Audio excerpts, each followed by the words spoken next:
नमस्कार, आदाब, सत श्री अकाल। स्वागत है दोस्तों आप सभी का आपके अपने चैनल बीएसए ट्रिकी क्लासेस में। दोस्तों बात करते हैं आज हम लोग 23 अप्रैल 2020 की हेडलाइंस की। तो आज के मुख्य समाचार में क्या है, सबसे पहले अपडेट है यूपी बोर्ड परीक्षा परिणाम को लेकर। तो यूपी बोर्ड रिजल्ट को लेकर क्या अपडेट आई है। आज की दूसरी अपडेट में बात करेंगे असिस्टेंट प्रोफेसर भर्ती की। आज की तीसरी अपडेट है यूपीपीएससी से रिलेटेड पीसीएस 2019 की मुख्य परीक्षा के संबंध में क्या जानकारी लेकर आए हैं आज आपके लिए। आज की चौथी अपडेट है डीयू के छात्रों को परीक्षा के परिणाम का इंतजार।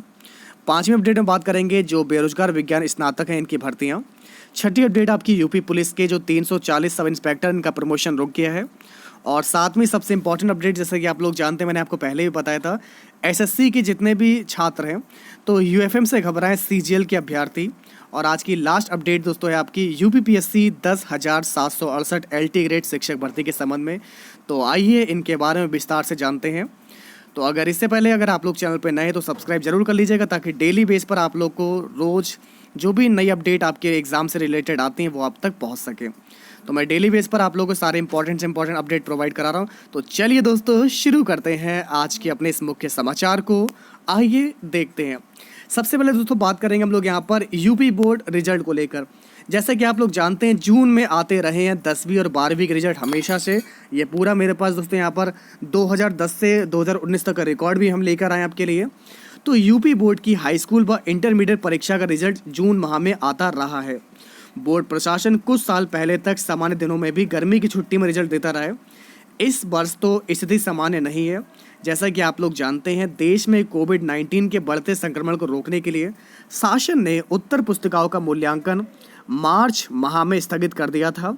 और ऐसे में आपके जो उप मुख्यमंत्री हैं डॉक्टर दिनेश शर्मा, इन्होंने 20 अप्रैल के बाद कॉपियों का मूल्यांकन फिर से शुरू करने की तारीख तय करने की तैयारी में है। माना जा रहा है कि इस बार भी परिणाम जून के पहले पखवाड़े में घोषित किया जा सकता है। आपको बता दें परीक्षार्थियों की संख्या के हिसाब से दुनिया के सबसे बड़े यूपी बोर्ड की परीक्षाएं आमतौर पर पहले मार्च में ही शुरू होती थीं, लेकिन शैक्षिक सत्र जुलाई से शुरू होने के कारण जून तक आपका रिजल्ट आ जाता था। इधर सत्र 1 अप्रैल से शुरू हुआ। जब आप लोग के अप्रैल से शुरू हुआ तो परीक्षाएं फरवरी में शुरू हो गई और परिणाम जल्द देने का प्रयास रहता है ताकि पढ़ाई प्रभावित ना हो।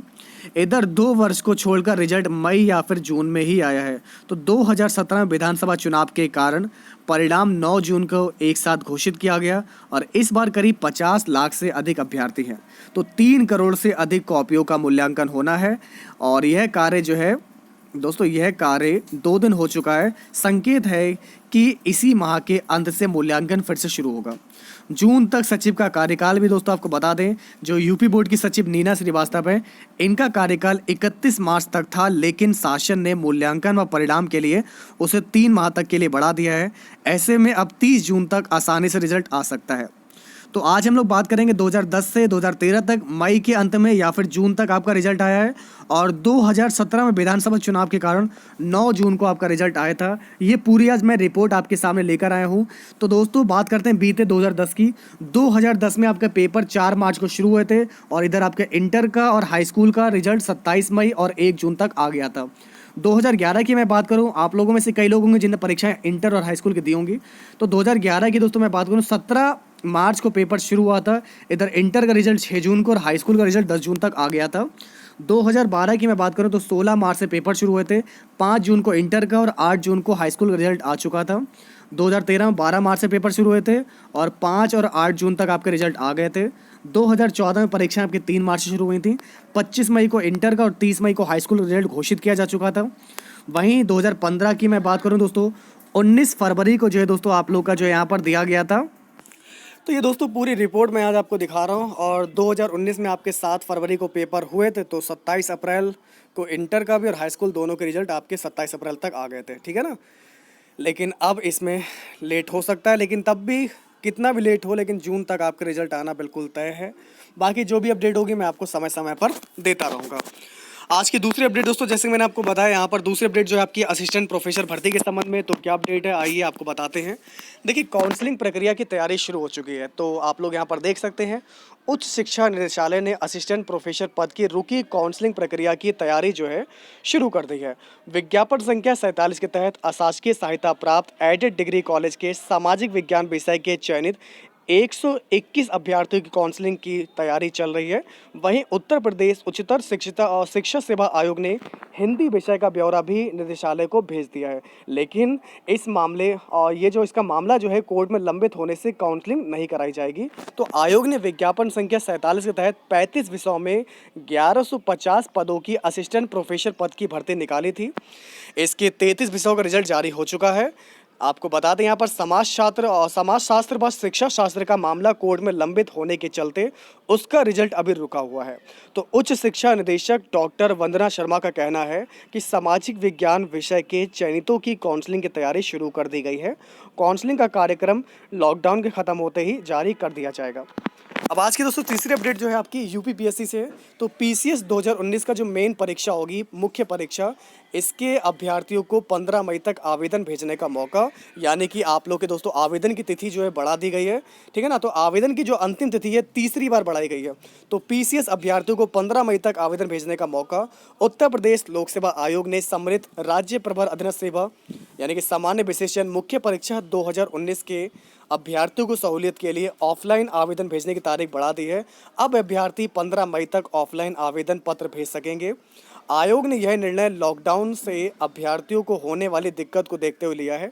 परीक्षा नियंत्रक अरविंद कुमार मिश्र ने बताया कि मुख्य परीक्षा के लिए सफल अभ्यर्थी अगर आवेदन शुल्क जमा कर चुके हैं लेकिन आयोग में ऑफलाइन आवेदन नहीं भेजा है तो वह तय तारीख के अंदर उसे भेज सकते हैं। यह तीसरा मौका है जब आयोग ने आवेदन भेजने की तारीख बढ़ाई है।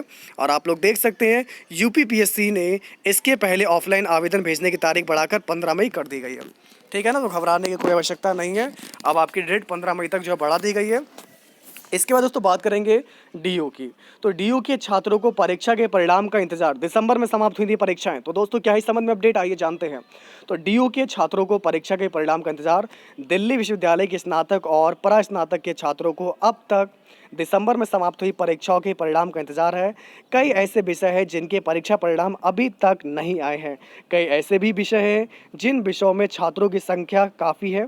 परीक्षा परिणाम के इंतजार में बैठे छात्रों के लिए सबसे बड़ी मुश्किल ऑनलाइन परीक्षा का फॉर्म भरना भी है। तो एक तरफ आप लोग देख सकते हैं, बुधवार को डीयू ने ऑनलाइन परीक्षा फॉर्म भरने की अंतिम तिथि घोषित कर दी है। हालांकि छात्रों को इस बात की चिंता है कि जहां ऑनलाइन इंटरनेट कनेक्शन नहीं है वहां वह अपना आवेदन फॉर्म कैसे भर पाएंगे। इससे पहले भी आवेदन फॉर्म जारी होने पर विरोध हुआ है। तो क्यों नहीं आया अभी तक रिजल्ट, तो आप लोग देख सकते हैं, क्योंकि डीयू में तदर्थ शिक्षकों के समायोजन, पदोन्नति, पेंशन आदि अन्य तमाम विषयों को लेकर शिक्षक विरोध प्रदर्शन कर रहे हैं। और यह शिक्षक पहले से लगातार धरने पर थे और उन्होंने मूल्यांकन के बहिष्कार का निर्णय लिया था, जिसके कारण कॉपियां चेक नहीं की गई। ऐसे में अब तक छात्रों को अपने परीक्षा परिणाम का इंतजार है। आज की तीसरी अपडेट दोस्तों बात करेंगे, देश में चर्चित शिक्षाविदों ने पीएम को दिया सुझाव, कोरोना से निपटने के लिए की जाए बेरोजगार विज्ञान स्नातकों की भर्ती।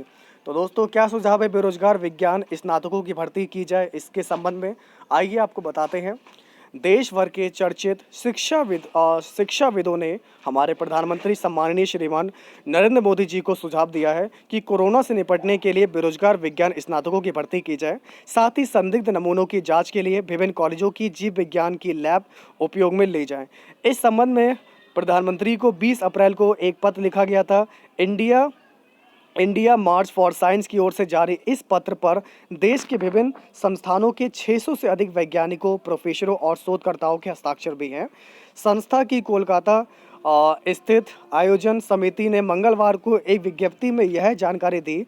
संगठन ने बताया कि हस्ताक्षर करने वालों का एक बड़ा वर्ग पश्चिम बंगाल के संस्थानों में से है या राज्य का रहने वाला निवासी है जो देश के अनेक संस्थानों में कार्यरत है। तो आपको बता दें, पत्र पर हस्ताक्षर करने वालों में यहाँ पर IISER कोलकाता के प्रोफेसर सौमित्र बनर्जी, भारतीय सांख्यिकी संसाधन के प्रोफेसर अल्लादी सीताराम और आपके SN बोस राष्ट्रीय मौलिक विज्ञान केंद्र कोलकाता के प्रोफेसर देवाशीष मुखर्जी, IIT खड़गपुर के प्रोफेसर अनुपम बसु और यादव विश्वविद्यालय के प्रोफेसर देवव्रत मुरा का भी नाम इसमें शामिल है। फिलहाल आज की जो नेक्स्ट अपडेट है वो है आपकी 340 सब इंस्पेक्टरों का प्रमोशन भी रुक गया। इस संबंध में आपको बता दें क्या अपडेट है। तो प्रदेश पुलिस की सेवा में कार्यरत जो 340 आपके सब इंस्पेक्टर हैं, इनकी फिलहाल पदोन्नति यानी कि प्रमोशन फिलहाल तो रुक गया है। तो विभागीय चयन समिति ने इनके प्रकरणों पर विचार तो किया, लेकिन लघु दंड या सत्यनिष्ठा अप्रमाणित होने के कारण उन्हें पदोन्नति के लिए उपयुक्त नहीं पाया। तो आपको बता दें, समिति की संस्तुति के आधार पर 93 सब इंस्पेक्टरों को इंस्पेक्टर पद की पदोन्नत करने का आदेश जारी किया गया था। सभी पदोन्नत इंस्पेक्टर ने अपने मौजूदा तैनाती वाले स्थान पर ही कार्यभार ग्रहण कर लिया है। डीजीपी मुख्यालय में डीआईजी कार्मिक एवं स्थापना डॉक्टर राकेश शंकर की ओर से जारी आदेश में कहा गया कि चयन समिति ने 340 सब इंस्पेक्टरों की इंस्पेक्टर पद पर पदोन्नत करने पर विचार किया। इन सभी सब इंस्पेक्टर सेवा अभिलेखों में चयन वर्ष के पिछले 10 वर्षों में 3 या अधिक लघुदंड या पिछले 5 वर्षों में लघुदंड अंकित होने, सत्यनिष्ठा अप्रमाणित होने तथा विगत चयन वर्ष की रिक्ति के सापेक्ष मुहरबंद लिफाफा होने के कारण इंस्पेक्टर पद पर पदोन्नति के लिए उपयुक्त नहीं पाया गया। तो ऐसे में इनकी जो है दोस्तों प्रमोशन रुक गया, टाल दिया गया। ठीक है, अगली अपडेट दोस्तों देखिए क्या दिया गया आपका। एसएससी से रिलेटेड अपडेट है। यूएफएम से घबराएं सीजीएल के अभ्यर्थी। जो दोस्तों गलतियां अभी के अभ्यर्थियों ने की थी वो गलतियां दोबारा ना दोहराए। तो ऐसे में आपको बता दें, यूएफएम से घबराएं सीजीएल के अभ्यर्थी। तो कर्मचारी चयन आयोग यानी कि एसएससी की संयुक्त स्नातक स्तरीय भर्ती परीक्षा यानी कि सीजीएल 2018 के तीसरे चरण की परीक्षा में शामिल अभ्यर्थियों को इन दिनों कोरोना वायरस के साथ ही यूएफएम का भी भय सता रहा है। इसके लिए यूएफएम का डर कोरोना वायरस से कम नहीं है, क्योंकि यह इनके भविष्य से जुड़ा हुआ है। यूएफएम यानी कि होता है अनफेयर मीन्स, ठीक है ना, अनफेयर मीन्स, जिसका शिकार एसएससी की सीएचएसएल 2018 के दूसरे चरण की भर्ती में शामिल करीब 4560 अभ्यर्थी हुए हैं। इनमें से कई ऐसे हैं जिन्हें 100 में से 70 या 75 अंक तक मिले हैं, पर उन्हें 0 नंबर देते हुए भर्ती से बाहर कर दिया गया। सीजीएल के तीसरे चरण की परीक्षा में भी अभ्यर्थियों की लेखन क्षमता का आकलन करने के लिए ठीक वैसे ही निबंध और पत्र लिखवाया जाता है जैसे सीएचएसएल दूसरे चरण की परीक्षा में होता है। तो अभ्यर्थियों का आरोप है कि आयोग ने पूर्व में कोई स्पष्ट जानकारी दिए बगैर परीक्षा में लिखे गए पत्र का नाम पता लिखने वाले को यूएफएम मानते हुए उन्हें 0 नंबर दिए हैं। सीजीएल 2018 की तीसरे चरण की परीक्षा का परिणाम 8 मई को घोषित होने वाला है। ठीक है, तो ऐसे में दोस्तों जो भी अपडेट आएगी आपको समय समय पर मिलती रहेगी। इसके बाद दोस्तों बात करते हैं यहाँ पर यूपीपीएससी 10,768 एलटी ग्रेड शिक्षक भर्ती के अभ्यर्थियों से आयोग अध्यक्ष ने किया मिलने से मना। तो दोस्तों हम बात करने वाले हैं यहाँ पर यूपीपीएससी 10,768 एलटी ग्रेड शिक्षक भर्ती के अभ्यर्थियों से आयोग अध्यक्ष ने किया मिलने से मना। तो इस संबंध में क्या अपडेट है दोस्तों, आप लोग यहाँ पर देख सकते हैं। राजकीय इंटर कॉलेजों में एलटी ग्रेड्स परीक्षा का परिणाम घोषित करने की मांग को लेकर एलटी ग्रेड संघर्ष मोर्चा बुधवार को आयोग अध्यक्ष से मिलने पहुंचा।